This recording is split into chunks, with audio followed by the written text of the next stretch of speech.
로마서 6장 3절에서 7절 말씀, 우리 같이 하나님의 말씀 한 목소리로 받겠습니다. 무릇 그리스도 예수와 합하여 세례를 받은 우리는 그의 죽으심과 합하여 세례를 받은 줄을 알지 못하느냐. 그러므로 우리가 그의 죽으심과 합하여 세례를 받음으로 그와 함께 장사되었나니, 이는 아버지의 영광으로 말미암아 그리스도를 죽은 자 가운데서 살리심과 같이 우리로 또한 새 생명 가운데 행하려 함이라. 만일 우리가 그의 죽으심과 같은 모양으로 연합한 자가 되었으면 또한 그의 부활과 같은 모양으로 연합한 자도 되리라.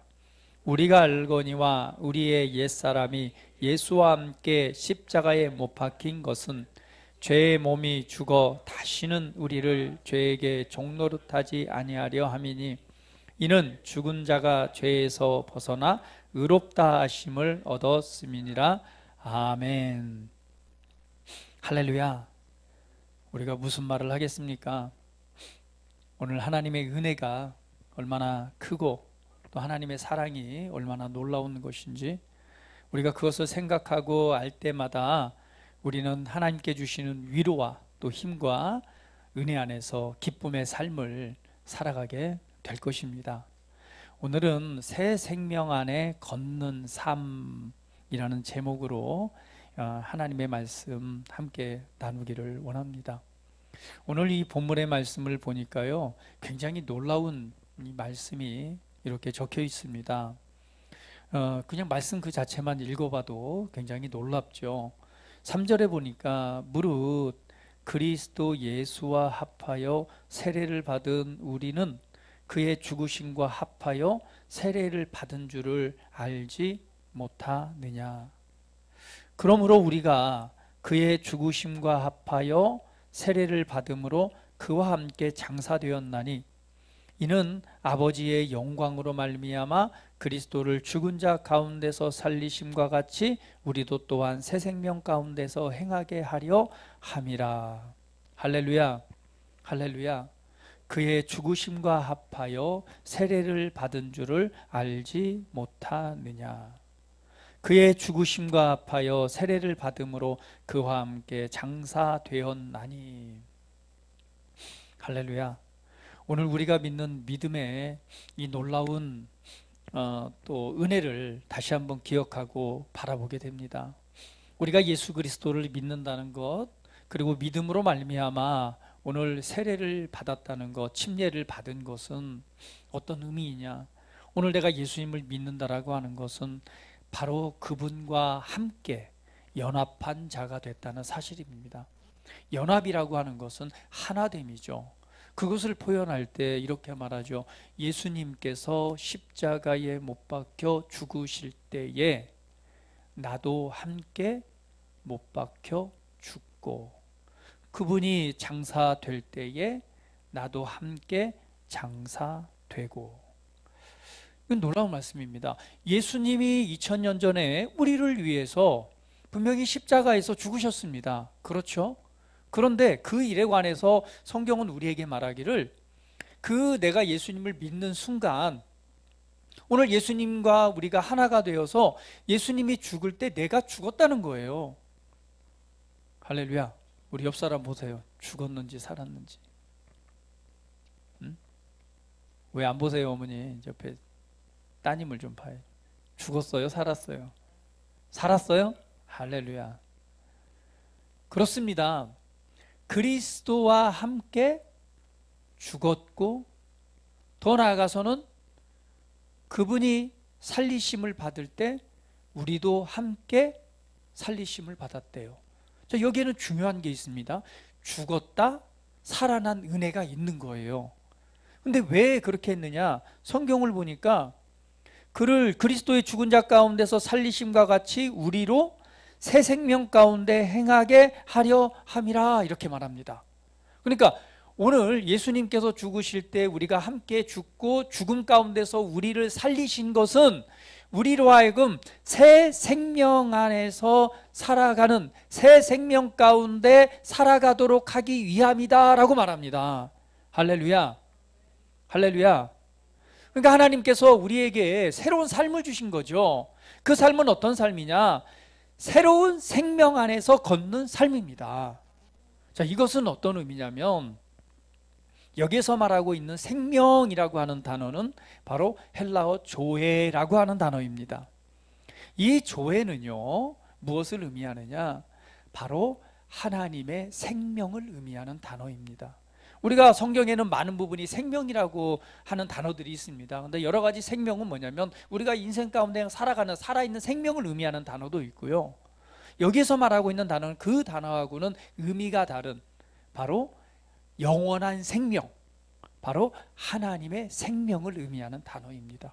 그러니까 성경 그대로 보면 우리를 예수님과 함께 죽었다가 우리를 다시 한번 살린 것은 뭐 하기 위해서? 초자연적인 하나님의 생명 안에서 행하도록 살아가도록 하기 위함이다 라고 말합니다. 그러니까 저 여러분의 삶은 완전히 바뀌어진 것이죠. 그러면 알 수 있습니다. 하나님의 생명을 소유했다면 반대로 그전에는 뭐 했다는 거예요? 그전에는 어떤 삶이었다는 거죠? 내가 예수님을 알기 이전에, 예수님과 연합한 자가 되기 전에는 어떤 삶이었어요? 성경 그대로 보면 죽음이 역사하는 삶이었죠. 그것을 옛사람이라고 말합니다. 결국 예수님께서 이 땅에 오신 이유, 목적은 무엇인가요?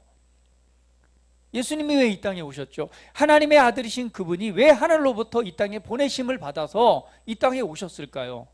왜 육신, 이 마리아의 몸에서, 동정녀의 마리아의 몸에서 말씀으로 태어나 성령으로 잉태되어서 우리 가운데 육체로 나타나신 하나님, 그분이 왜 그렇게 이 땅에 오셔야 했습니까? 그 목적은 한 가지입니다. 바로 우리에게 생명을 주시기 위해서 오신 것입니다. 할렐루야. 그러면 오늘 사망이 역사하던 우리 옛사람은 뭐가 되고요? 그리스도와 함께 죽고 하나님께서, 예수님께서 가져오신 하나님의 초자연적인 생명을 주셔서 그 생명으로 말미암아 다시금 살아나게 하셨습니다. 그리고는 그 생명 가운데에서 걷는, 행하는 삶을 살아가게 하셨습니다. 할렐루야. 할렐루야. 그래서 오늘 이 본문 말씀을 통해서 우리가 알 수 있는 것은요, 와, 어떻게 그런 일이 일어났지?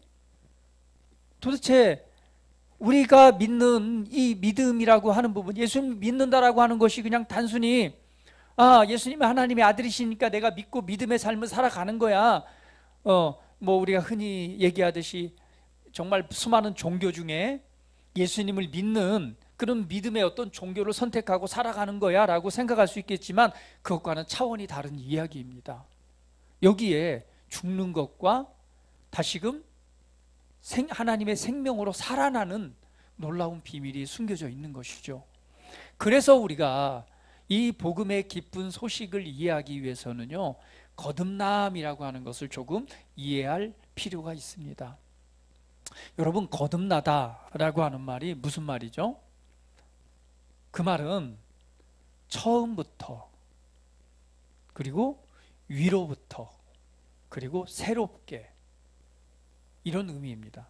거듭났다라는 것은 위로부터, 하늘로부터 태어났다, 새롭게 태어났다, 처음부터 다시 태어났다, 이런 말이 바로 이 거듭남이라고 하는 말입니다. 자, 오늘 이 본문 말씀에서도 우리에게 분명히 말하잖아요. 우리가 그분과 함께 장사되었고, 그리고 죽은 자들로부터 일으켜짐을, 다시금 살리심을 말하고 있습니다.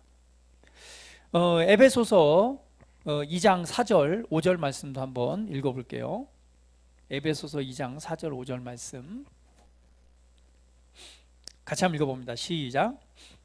그러나 자비가 풍성하신 하나님께서 우리를 사랑하신 그의 큰 사랑으로 인하여 죄들 가운데 죽었던 우리를 그리스도와 함께 살리셨으니, 여기에도 보면 자비가 풍성하신 하나님께서 우리를 사랑하시는 그의 큰 사랑으로 인하여. 그러니까 하나님께서 우리를 얼마나 사랑하시는지 그 사랑을 표현하기를 우리를 사랑하신 그의 큰 사랑으로 인하여. 그러니까 이 사랑을 하되 얼마만큼 우리를 사랑하고 있는지 그 사랑을 다시 한번 표현하고 있습니다. 우리 옆 사람 보면서 축복할게요. 당신은 하나님의 최고의 사랑을 받았습니다. 할렐루야. 그런데 그 큰 사랑으로 인하여 죄들 가운데서 죽었던 우리를 그리스도와 함께 살리셨다라고 말합니다. 골로새서 2장 12절 말씀도 이렇게 표현합니다. 같이 읽어볼게요. 자, 시작.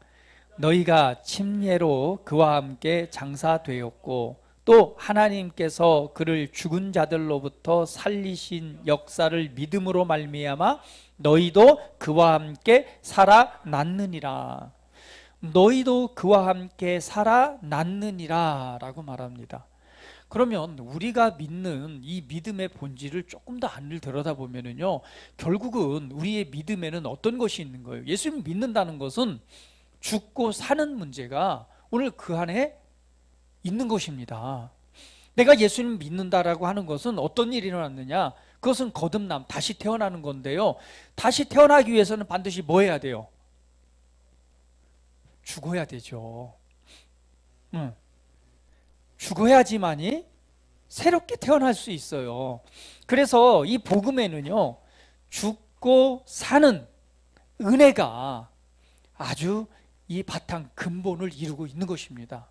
예수님을 믿는다라고 하는 것은 죽는 것과 새롭게 사는 것에 대한 문제입니다.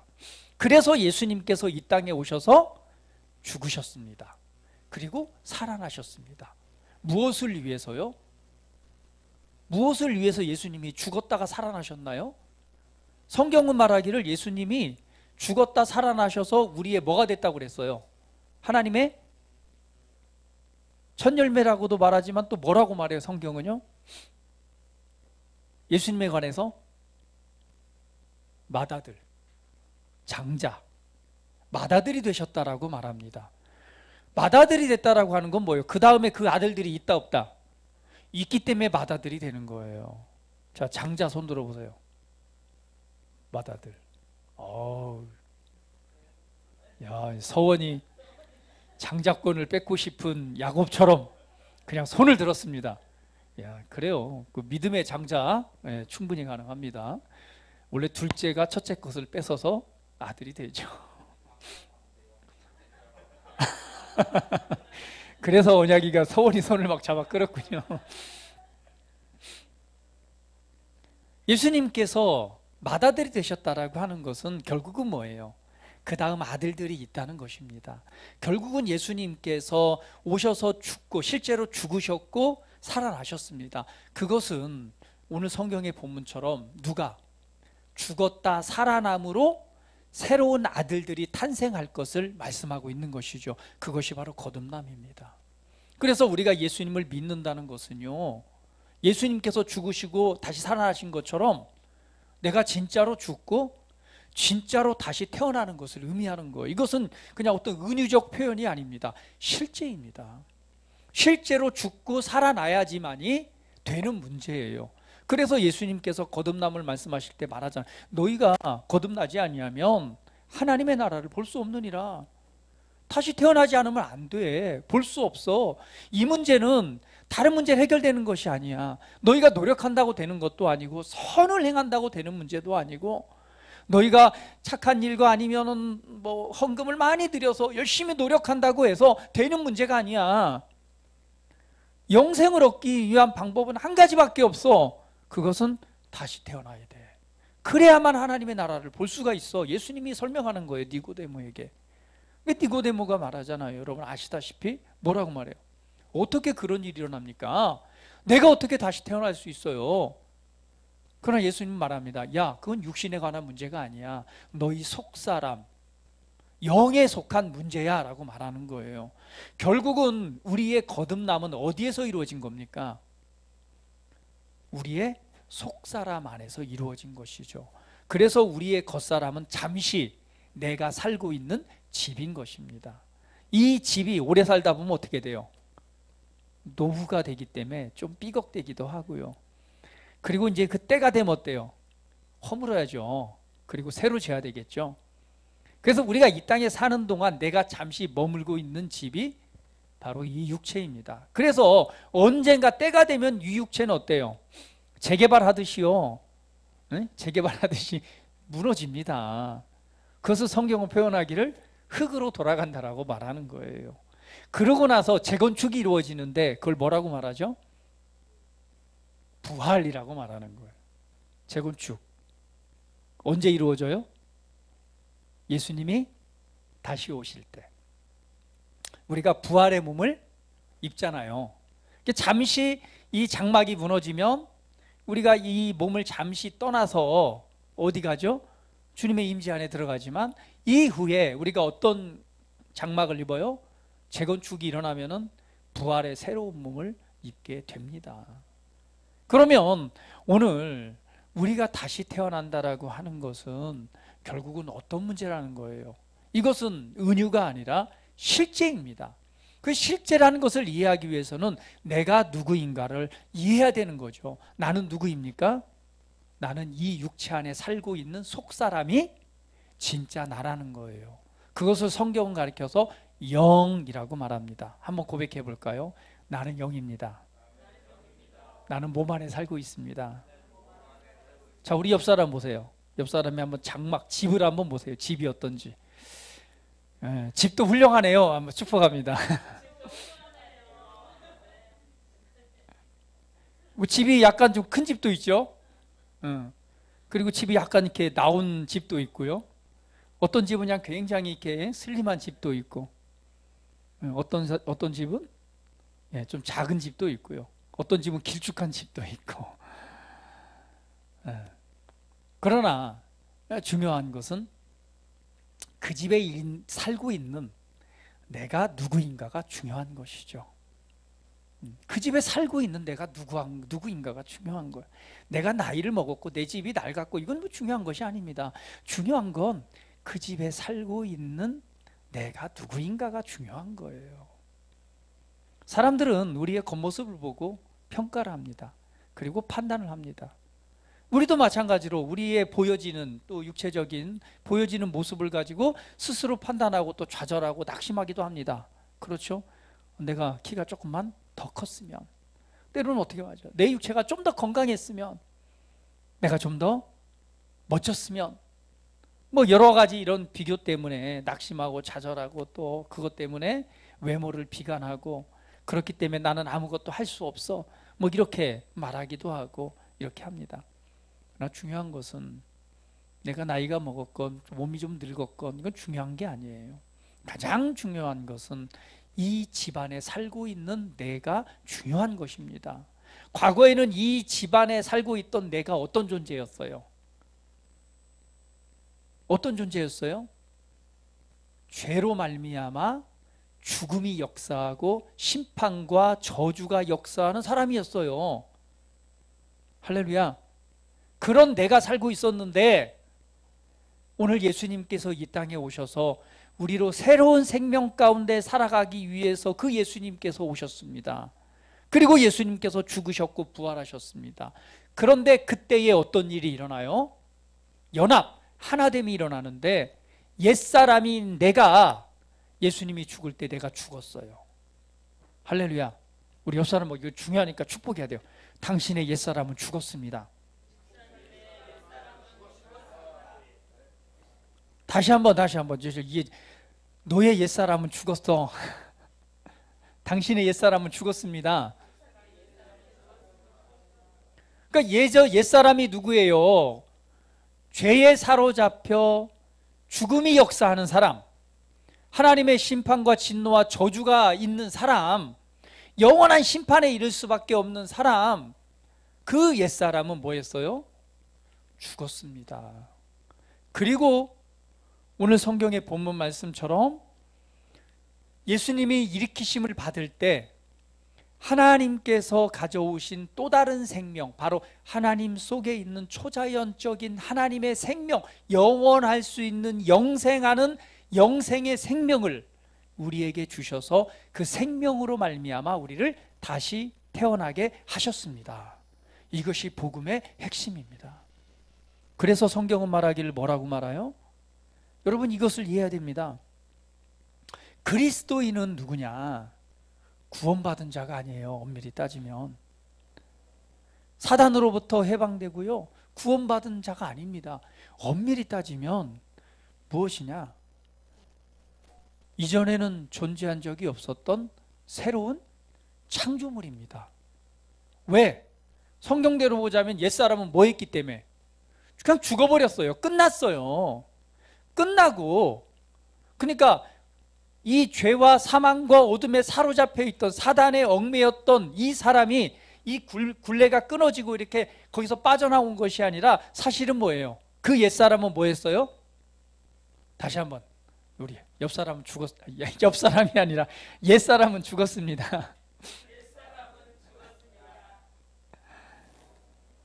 그 옛사람은 죽고요, 예수님의 십자가의 죽음과 부활을 통해서 새로운 열매가 탄생하는데 그것이 바로 저와 여러분입니다. 그것을 새로운 탄생이라고 말합니다. 한번 볼까요?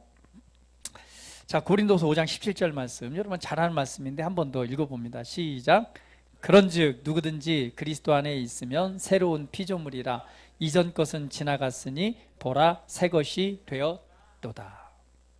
성경은 그래서 말합니다. 누구든지 어디에 있으면, 누구든지는 뭐예요? 어떤 사람이든 상관없습니다. 누구든지 그리스도 안에 있으면 새로운 창조물이다. 이전 것은 지나갔으니 보라 새 것이 되었도다. 여기서 새로운, 여러분 아시죠? 카이노스라는 단어는 이게 이 더럽혀진 것을 깨끗하게 씻어갖고 새롭게 된 걸 의미하는 게 아니에요. 옛 것은 폐기되고 이전에는 존재한 적이 없었던 새로운 종류를 말합니다. 그러니까 그리스도 안에 있으면 새로운 탄생, 새로운 피조물, 새롭게 창조됐다는 얘기는 이전 것을 닦아가지고 새롭게 만든 것이 아니라 이전 것은 폐기되고 전혀 새로운 종류로 창조됐다는 거예요. 할렐루야. 그래서 갈라디아서 6장 15절은 이렇게 우리에게 말합니다. 같이 읽어볼게요. 자, 시작. 할례나 무할례나 아무것도 아니로되 오직 새로 지으심을 받은 것만이 중요하니라. 우리 옆 사람 보면 축복합니다. 새롭게 지음받은 것만이 중요합니다. 할렐루야. 이것이 우리에게 있는 은혜입니다. 이것을 알아야 됩니다. 저와 여러분은 그리스도 안에서 새롭게 지으심을 받았습니다. 이 거듭남이라고 하는 것은 하나님의 생명에 의해서 새롭게 다시 탄생하는 것입니다. 저와 여러분은 다시 태어났습니다. 이건 무엇을 의미할까요? 조금만 더 깊이 생각해 보세요. 아, 이 몸 안에 살고 있는, 이 집에 살고 있는 내가, 과거의 나는 어쨌다는 거예요? 죽었고 이제는 전혀 다른 하나님께로부터 온 예수님이 가져오신 하나님의 초자연적인 생명을 가지고 내가 새롭게 창조되었다. 할렐루야. 할렐루야. 이것이 하나님께서 죄에 대한 해결책이었습니다. 죄의 문제와 저주에 대한 해결책이에요. 그 일을 위해서 예수님께서 오셨고 죽으셨고 부활하셨습니다. 그런데 그 은혜가 언제? 우리가 예수님을 믿는 순간 우리 안에 이루어진 것입니다. 그래서 옆 사람 보고 축복합니다. 당신은 하나님의 최고의 걸작품입니다. 할렐루야. 왜 작품이 되는가? 여러분 솔직히 보면, 여러분 이 장막집을 보면 걸작품인가요? 에? 걸작품이라고 생각하신 분들은 굉장한, 뭐라고 말하죠? 자존감이 굉장히 높으신 분이에요. 에. 할렐루야. 굉장히 잘생겼다고 생각하고 굉장히 멋지다고 생각을 하는데, 다른 사람은 그렇게 생각 안 하는데 홀로 그렇게 생각하는 건 굉장히 자존감이 높은 것입니다. 할렐루야. 중요한 것은요, 우리의 겉사람이 그렇게 최고의 작품처럼 보이진 않잖아요, 솔직히. 근데 무엇이죠? 최고의 걸작품이라고 하는 것은, 하나님께서 왜 최고의 작품이라고 하냐면 우리의 겉사람이 아니라 우리 안에 있는 속사람이 하나님의 이 존귀하신 거룩하신 영생하는 생명을 통해서 이전에는 존재한 적이 없었던 새로운 창조물로 만들어졌기 때문에 우리가 하나님의 최고의 걸작품인 것입니다. 할렐루야. 그러한 걸작품이 살고 있기 때문에 이 집 또한 뭐한 거예요? 걸작품이 되는 거예요. 우리 한번 고백합니다. 내가 살고 있는 이 집도 최고의 작품입니다. 바로 이 집을 통해서 이 안에 살고 있는 내가 보여지고, 이 집을 통해서 내 안에 살고 계신 그리스도와 하나님의 영광이 보여지는 것입니다. 오늘 우리로 생명의 새로운 가운데 행하게 하셨습니다. 그 생명, 하나님의 빛을 소유한 내가 이 안에 살고 있기 때문에 그리스도인에게는 빛이 나는 거예요. 할렐루야. 진짜로 빛이 납니다. 그래서 사단은요, 알아요. 딱 보면은 이 빛이 보이는 거예요. 그 빛이 누구예요? 그리스도인이에요. 왜 그리스도인이 빛이 나는가? 그 안에 하나님의 생명으로 재창조된 새로운 피조물, 하나님의 작품이 이 육체 안에 살고 있기 때문에 이 겉으로 하나님의 빛이 드러나는 것입니다. 그래서 빛인 여러분이 가게 되니까 뭐가 돼요? 어둠이 소멸되고 사라지는 거예요. 할렐루야. 그러니까 여러분이 가는 곳마다 빛이 역사하게 되는 것입니다. 이러한 의식을 갖고 여러분 안에 있는 생명의 빛을 마음껏 세상 가운데 풀어내시기를 예수님의 이름으로 축복합니다. 그래서 예수님이 말하는 거예요. 너희는 세상의 빛이다. 빛은 등경 아래 두지 않고 말 아래 두지 않고 어디에 둔다고 그랬어요? 높은 곳에 두는 거예요. 왜? 모든 사람이 그 빛의 혜택을 보라고요. 그래서 그리스도인은 이 말 아래 숨겨져 있는 것이 아니라 계속 드러나야 되는 거예요. 여러분의 삶에, 여러분이 있는 곳, 여러분의 관계 속에서 계속해서 빛이 드러납니다. 그 빛을 통해서 하나님의 영광이 나타나는 것입니다. 여러분이 무슨 일을 수행하고 있던, 공부를 하고 있던, 사업을 하고 있던, 무엇을 어떤 일을 하던 그건 중요한 것이 아닙니다. 그 일 가운데 무엇이 나타나요? 하나님의 빛이 나타나는 것입니다. 우리 옆 사람을 축복합니다. 당신은 하나님의 빛입니다.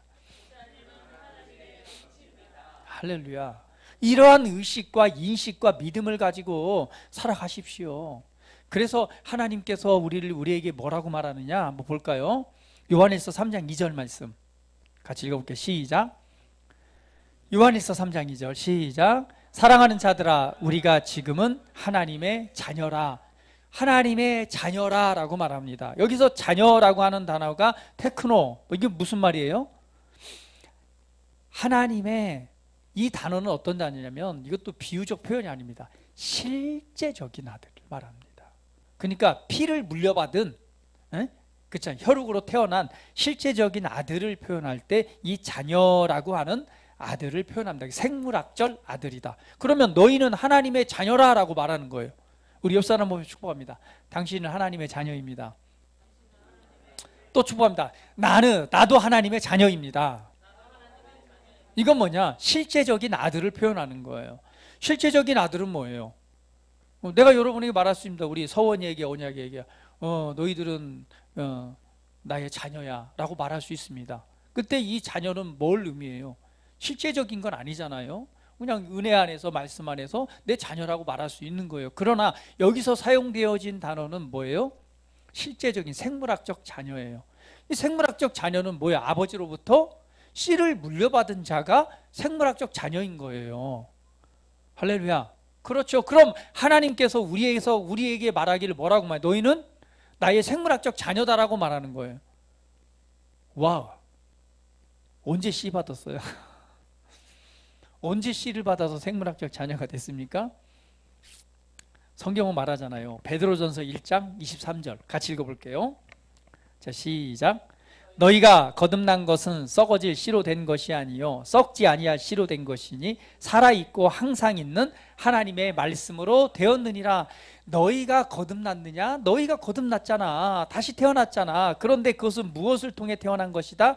썩지 아니할 씨로 된 것이니 살아있고 항상 있는 하나님의 말씀으로 되었느니라. 하나님의 말씀의 씨를 통해 태어났기 때문에 우리는 생물학적으로 진짜 하나님의 아들인 거예요. 할렐루야. 이해하셨습니까? 우리 같이 한번 더 고백합니다. 나는 실제적인 하나님의 아들입니다. 나는 살아있는 하나님의 말씀의 씨로 태어났습니다. 우리의 이 겉사람 육체는요, 생물학적 씨를 통해서 태어났지만 오늘 예수님을 믿는 순간 이 몸 안에 살고 있는 진짜 나는 하나님의 살아계신 말씀의 씨를 통해서 태어난 거예요. 할렐루야. 할렐루야. 그래서 베드로서 1장 4절은 이것을 이렇게 설명합니다. 같이 읽어볼게요. 시작. 이로써 우리에게 지극히 크고 귀한 약속들을 주심은 너희로 하여금 약속들을 통해서 정욕으로 인해 세상에 있게 된 타락을 피하여 하나님의 본성에 동참하는 자가 되게 하려 하심이라. 이 모든 것을 피해서 하나님의 본성, 그분의 본질 안에 동참하는 자가 되게 하려 하심이라. 이렇게 말합니다. 요한일서 2장 25절도 이렇게 말씀합니다. 같이 읽어볼게요. 시작. 그가 우리에게 약속한 것은 이것이니 곧 영원한 생명이니라. 할렐루야. 할렐루야. 우리는 그분의 생명을 통해서 그분의 생명을 가지고 하나님의 신성한 본성에 동참하는 말씀의 씨로 태어난 진짜 하나님의 아들들입니다. 할렐루야. 자, 그런데 우리가 이렇게 말할 수 있죠. 내가 진짜로 하나님의 아들인데 여전히 내 안에는 뭐가 싸우고 있어요? 옛 본성을 가지고 그 본성 안에 싸우는 싸움이 있습니다. 이걸 보면서 우리가 뭐라고 말하는 거예요? 여전히 나는 옛 본성이 나를 죄 아래로 끌고 가는구나. 여전히 내 옛 본성이 내 안에 가득해서 나로 하여금 하나님의 기쁨이 되는 은혜를 누리지 못하는 삶을 살아가게 하는구나. 여러분, 무엇이 진짜인가요? 여러분, 무엇이 진짜입니까? 여러분 안에 있는, 여러분이 가지고 있는 이 본성이라고 하는 것, 내가 지금 생각하고 내가 느끼고 있는 이 본성을 가지고 있는 내가 진짜일까요? 아니면 그리스도 안에서 새롭게 옛 본성을 가진 나는 죽고 하나님의 신성한 생명의 본성으로 거듭난 내가 진짜일까요? 무엇이 진짜입니까? 여전히 나는 옛 본성을 가지고 있다면 우리는 계속해서 성장하거나 발전하지 못합니다. 여전히 나는 옛 본성을 가지고 죄 아래 사로잡힌 자이기 때문에 계속해서 죄의 문제와 씨름하고 싸우고, 그리고 뭔가에게서 벗어나려고 한 걸음 내딛었다가 다시금 뒤로 돌아오고, 계속해서 정죄함과 또 거기에서, 그래서 그잖아요, 뭐죠? 날마다 뭐죠? 이 죄의 문제를 해결하기 위해서 옛 본성과 양 끊임없는 그런 싸움을 하는 그러한, 그러니까 우리가 뭐라고 말하죠? 우리의 자아를 죽여야 돼. 자아를 죽여야 돼. 그래야지만이 우리가 사는 거야 하면서 계속 옛 본성과 옛 자아를 죽이는 일에 막 혈투를 벌입니다. 여러분, 오늘 말씀대로 보면 진짜 무엇이 진짜인가요? 내가 지금 현재 느끼고 있는 그 옛 본성이 진짜인가요? 아니면 하나님께서 우리를 거듭나게 하셔서 새로운 하나님의 본성에 참여하게 한 새로운 새 생명 가운데 주신 그 본성이 진짜인가요?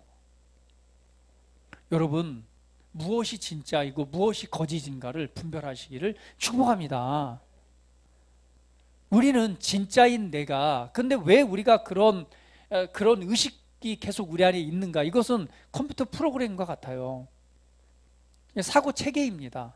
오늘 성경 보면 새 생명 안에 걷는다라고 하는 것, 걷는 삶, 이 걷는 것, 행하는 것을 바로 사고방식이라고 말합니다.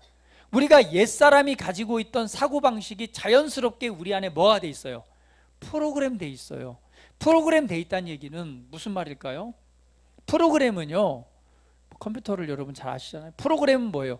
그냥 버튼을 누르면 자동적으로 이렇게 뭐예요? 움직입니다. 그렇게. 이게 프로그램이에요.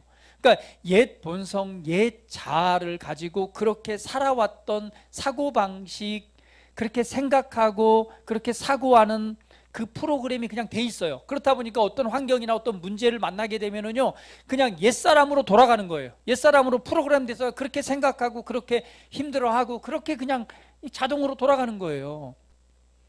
그러나 여러분 기억하십시오. 진짜 내가 그러한 자이기 때문에 그런 것이 아니라 진짜 나는 누구라는 거예요? 거듭난 나, 하나님의 생명을 통해서 새롭게 태어난 내가 진짜라는 사실을 우리가 알 때에 이 프로그램이 바뀌기를 시작합니다. 그래서 오늘 본문의 말씀처럼 새 생명 안에서 살아가게 하기 위해서 오늘 우리를 죽었다가 다시금 살리셨다라고 말합니다. 그러면 여러분에게 말씀합니다. 새 생명으로 살아가십시오. 우리 옆 사람 보면서 합니다. 새 생명으로 살아가십시오. 무엇이 진짜인가를 붙잡고 새 생명 안에서 살아가시기를 바랍니다. 결국은 뭐예요? 계속해서 우리 기독교에 우리가 믿음 안에서 많은 경우 싸우는 싸움이 무엇입니까? 우리가 거룩해지려고 하고 하나님의 기쁨이 되게 하기 위해서 옛 본성과의 그런 이 싸움이 굉장히 우리 안에 있지 않습니까? 그 본질적인 싸움 안에서 이제는 멈추십시오. 그리고 거듭난 내가 누구인가, 내 안에 있는 하나님의 생명이 무엇인가를 인식하기를 시작하십시오. 그럴 때 우리는 새로운 삶을 살아갈 수 있습니다. 가장 중요한 것은 옛 본성을 가지고 옛 자아, 그러니까 옛 사고방식에 붙잡고 거기서 씨름하는 것이 아니라 진짜 내가 누구인가를 알고 내 안에 있는 하나님의 새로운 본성과 새로운 생명이 있음을 인식할 때에 거기서 빠져나올 수 있어요. 그것은 무슨 말이냐면 생각하는 방법, 사고방식이 바뀌는 것입니다.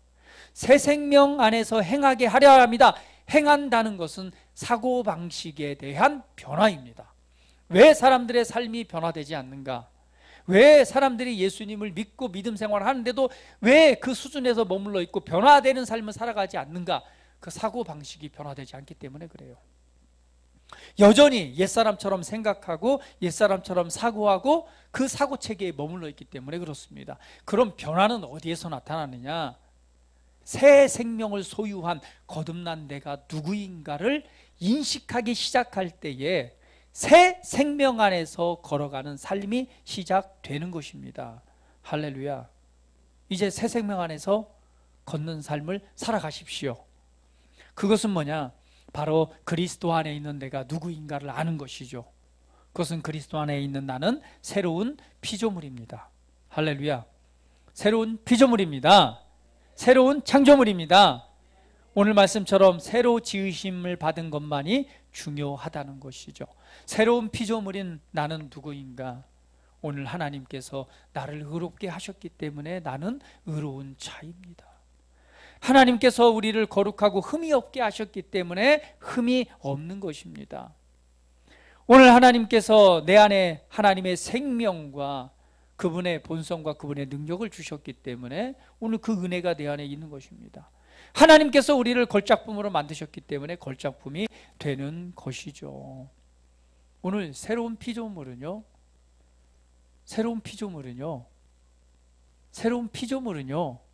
옛사람이 죽고 새롭게 창조된 것입니다. 무엇을 가지고요? 하나님 안에 있는 하나님의 본성, 하나님의 생명을 가지고 새롭게 지으심을 받은 것입니다. 그래서 성경은 말하기를 이전 것은 지나갔으니 보라 새 것이 되었도다 라고 선언합니다. 그러면 여러분 어떻게 살아가야 될까요? 옆 사람 보면 축복합니다. 새로운 피조물로 살아가십시오. 그러면 새로운 피조물은 어떻게 살아가느냐? 사고방식, 생각이 바뀌는 거예요. 새로운 피조물의 의식을 가지고 살아가십시오. 이전 것은 지나갔으니 보라 새 것이 되었도다. 과거에 더 이상 사로잡혀 살지 마십시오. 날마다 새 은혜에 살아가는 것은요, 이전 것은 지나간 것입니다. 새로운 피조물이 왜 과거에 사로잡혀 살아가요? 새로운 피조물은요, 날마다 새 은혜, 새로운 삶을 살아가는 것입니다. 오늘 하루가 지나감으로 이전 것은 지나갔습니다. 오늘 예배당에 오기 전에 싸움을 했다. 서로 감정이 부딪히는 챙하면서 감정이, 그리고 어떤 분노가 올라오는 싸움이 있었다. 아니요, 이전 것은 지나갔습니다. 새로운 피조물은 그렇게 살아가는 게 아니지 라고 새로운 삶을, 새 생명 안의 삶을 선택하십시오. 관계를 살아가다 보면은요, 그런 수많은 일들을 경험하게 됩니다. 그러니까 무조건 용서하고 무조건 호구가 되란 얘기는 아닙니다. 분명한 것은요, 얘기할 수, 누군가 나에게 상처 주는 말을 했어요. 그 상처를 굉장히 많이 받는 말을 들었어요. 그 말에 의해서. 그렇기 때문에 새로운 피조물로 살아가, 나는 잊고 그냥 용서하고 살아가, 그냥 무조건 호구가 되란 얘기가 아닙니다. 나는 새로운 피조물이기 때문에 나는 네가 상처 주는 말을 했을 때 내 스스로가 그 말로 인해서 상처받지 않기로 선택하는 것이죠. 이전 것은 지나갔고 나의 자존감은 내 육체에 속한 것이 아니라 나는 새롭게 태어난 하나님의 걸작품인 내가 누구인가를 알므로 말미암아 새롭게 생각하는 것입니다. 그리고는 그 관계 속에서 얘기를 해야 돼요. 어떻게 해요?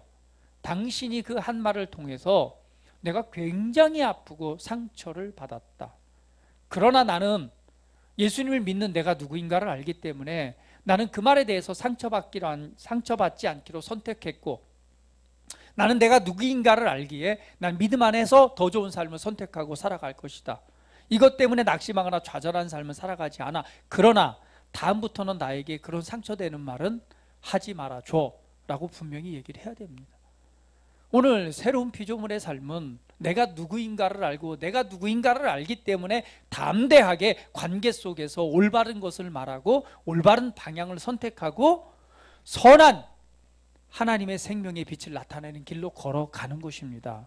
할렐루야, 할렐루야, 할렐루야. 이전 것은 지나갔습니다. 과거에 있었던 환경, 경험, 상처, 어떤 문화에 의해서 제한받으며 살았던 나는 죽었습니다. 나는 늘 실패하는 삶을 살아갔다면 나는 더 이상 실패자가 아닌 거예요. 왜? 옛사람은 뭐 했어요? 죽었습니다. 그리스도 안에서 하나님의 생명을 통해서 새롭게 태어났어요. 새롭게 태어날 때 우리 지난주 말씀 나눴잖아요. 오늘 이루어 놓으신 은혜가 내 안에 있는 것입니다. 그러므로 새 생명 가운데 살아가시기를 예수님의 이름으로 축복을 드립니다. 할렐루야. 여러분 기억하시, 한 번 더 선포합니다. 나는 새 것이 되었습니다. 다시 한번 옆 사람은 당신은 새 것이 되었습니다. 새 것이기 때문에 새로운 사고방식, 새 생명 안에서 바르게 인식하고 선택하십시오. 그리고 그것에 영향받는 삶을 살아가지만, 그러니까 혼자 어떤 환경이나 그거에 억압받고 그것 때문에 슬퍼하고 괴로워하고, 아니요, 새로운 피조물은 그렇게 살아가지 않습니다. 내 안에 기쁨을 선택하고 내 안에 주신 새 생명의 은혜의 삶을 선택하는 것입니다. 그리고 그러한 마음이 생기면, 그런 인식을 가지면 마음에 여유가 생겨요. 여유가 생기고 부드러운 마음과 기쁨 안에서 주시는 평강의 마음이 있을 때 관계 속에서 얘기를 하는 것입니다. 그래야 관계가 풀려요. 그러나 상처받고 아픈 마음을 가지고 대화를 시도하면 대화가 안 돼요. 뭐가 되죠? 쌈밖에 안 돼요. 부부싸움도 거기서 나오는 거잖아요. 왜? 이미 감정이 상해 있는데 뭔 대화가 되겠어요? 말하는 순간부터 뭐가 돼요? 말 꺼내는 순간, 나는 대화를 한다고 꺼내는 순간 뭐 이미 내 안에 이것에 대한 이 감정, 마음이 이미 이 말을 통해서 막 전달이 되는데 그 사람은 그 말이 온전하게 들리겠어요? 말보다는 그 마음이 그냥 그대로 오기 때문에 반대로 반응을 하죠. 그러다 보면 뭐예요? 대화는 안 되고 쌈밖에 안 납니다. 그러나 여러분, 새로운 피조물, 새 생명 가운데 행하는 자가 되십시오. 옛 본성은 나는 죽었고 하나님의 생명의 본성과 그 은혜를 가진 자, 새로운 피조물이 나는 이렇게 생각 안 해. 새로운 피조물이 나는 이렇게 살아가지 않아. 환경에 어떤 도전이 오더라도 그렇게 말할 수 있죠. 그 도전을 바라볼 때 그냥 좌절하고 낙심하는 큰 파도가 밀려올 때에 여러분 어떻게 해요? 옛사람 같았으면 어때요? 아이고 큰일 났네. 걱정하고 근심하고 막 낙심하고, 무엇이 잘못됐을까? 아이고 내가 이렇게 못났지, 내가 잘못해서 그렇지. 내가 과연 이 일을 해야 되나 말아야 되나 포기해야 되나 온갖 생각들이 막 우리 마음을 사로잡습니다. 그러나 여러분 그때 생각하십시오. 나는 그리스도 안에서 새로운 피조물이야. 이전 것은 지나갔어. 나의 옛사람은 죽었어.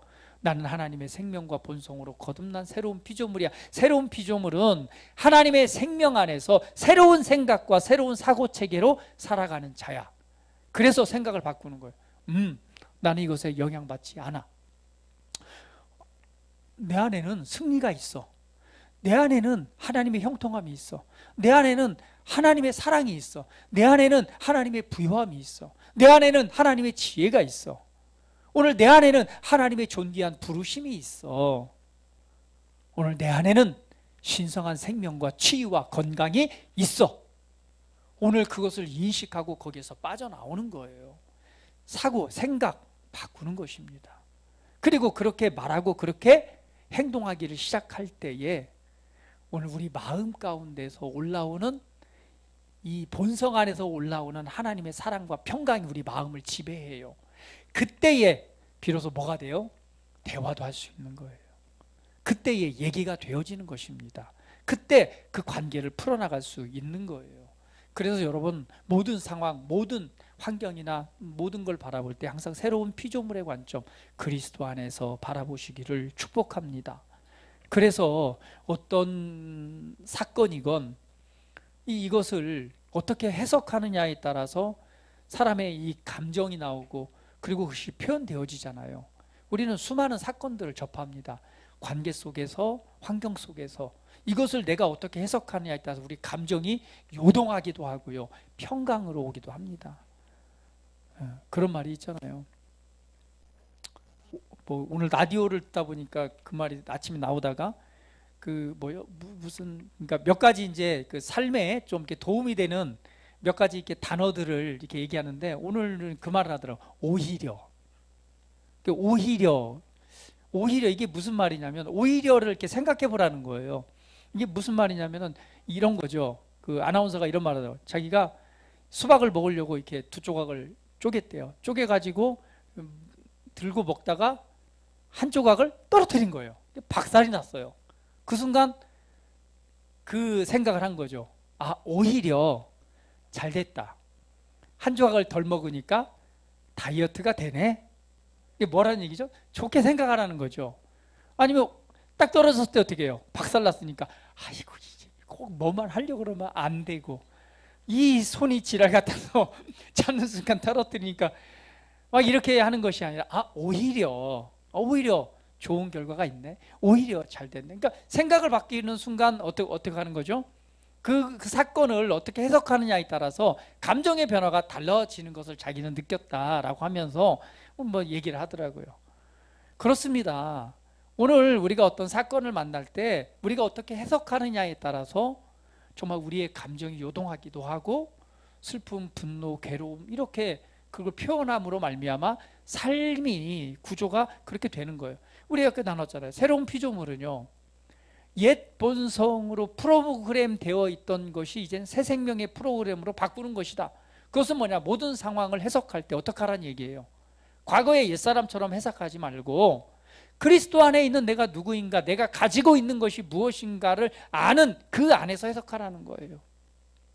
나는 실패할 수가 없고 나는 질 수가 없고 나에게는 하나님의 모든 부요하심과 은혜가 내 안에 있고 오늘 어떤 상황이 생길 때 나는 하나님의 사랑받는 자녀로서 합력하여 선을 이룰 수 있는 결과가 나타날 수밖에 없어. 내 안에는 나를 도우시는 성령님이 계시고 나를 인도하시는 성령님이 계시고 내게 힘주시는 성령님의 역사가 있음으로 말미암아 좋은 결과가 나타날 수밖에 없어. 그러니까 어떤 사건이든 그것을 내가 완전한 피해자로만 해석한다면, 당하는 것으로만 해석한다면 우리는 그 감정에 노출될 수밖에 없죠.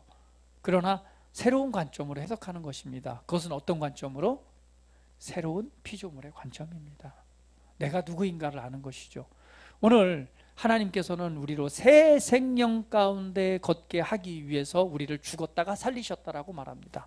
우리는 죽었다가 살아났고 이것은 거듭난 것, 새로 태어난 것입니다. 왜?